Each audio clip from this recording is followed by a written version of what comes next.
কারকল আর পটল দেখলে আমার মেজমের মাথা ঘুরায়। আর এক মেয়ে হইতেছে গিয়ে 6 মাসে একবারও সবজি দিয়ে ভাত খেতে পারে না, সবসময় ডিম আলু।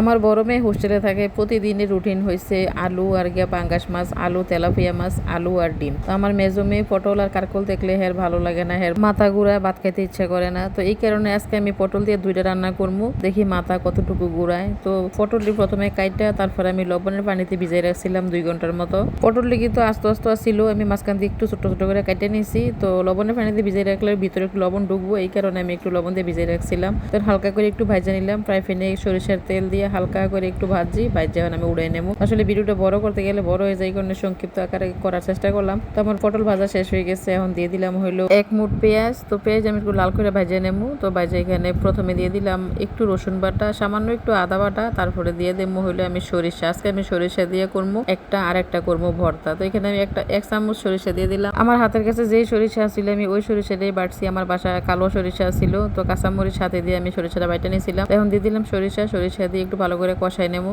এখন দিয়ে দিলাম একটু পানি, তারপরে একটু হলুদ, তারপরে একটু জিরা গুঁড়া, তারপরে দিলাম একটু শুকনা মরিচের গুঁড়া।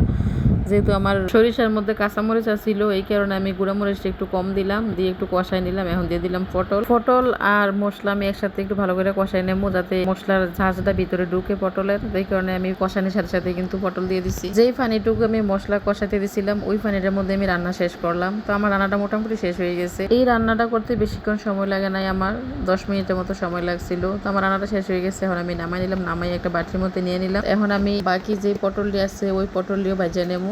ফ্রাই প্যানে একটু তেল দিয়ে দিলাম, দিয়ে তারপরে পটল দিয়ে দিলাম। পটলের সিজনে কিন্তু আমি প্রায় পটলের ভর্তা বানাই। তো আজকে যেহেতু বেশি পটল নিয়ে এসে 1 কেজি পটল ছিল, তো পটল দিয়ে আমি 2 ভাগে ভাগ করে একটা আমি সরষে দিয়ে রান্না করলাম, আর একটা আমি ভর্তা করবো। এখানে পটল দিয়া তারপর দিয়ে দিলাম আমি অনেকটি রসুন দিয়ে দিছি, তারপরে দিলাম 10-15টা দিয়ে দিলাম কাঁচামরিচ। তো কাঁচামরিচটা একটু বেশি করে দিছি যাতে একটু ঝাল ঝাল হয় ভর্তা আবার ঝাল না হইলে ভালো লাগে না। পটলের উপরে কয়েকটা সরিষাও দিয়ে দিছিলাম, আস্ত কালো সরিষা, তারপরে দিয়ে দিলাম পেঁয়াজ। পটলটি ভাজতে কিন্তু অনেক সময় লাগছে, আসলে সবটা ভিডিও করা হয়েছে না। তারপরে আমি পাড়ার মধ্যে আমি ভর্তাটা বানা নিলাম। তারপরে হইলো গিয়া সরিষা আর পটল, সরিষা পটলটা কিন্তু অনেক মজা হয়েছিল। আর ভর্তার বিষয়টা তো সবাই জানে পটলের ভর্তা কত মজা। আমার কাছে কিন্তু দুইটাই অনেক মজা লাগছে। ভর্তাটা হয়েছিল একটু ঝাল ঝাল, খাইতে কিন্তু অনেক মজা লাগছে। তারপরে হইলো সরিষা পটলটা কিন্তু অনেক মজা হয়েছিল, সরিষার একটা ঝাঁঝালো ভাব। তারপরে হইলো গরম ভাতের সাথে, মানে গরম ভাত তার ভর্তা, তার সেই হয়েছিল খাবারটা।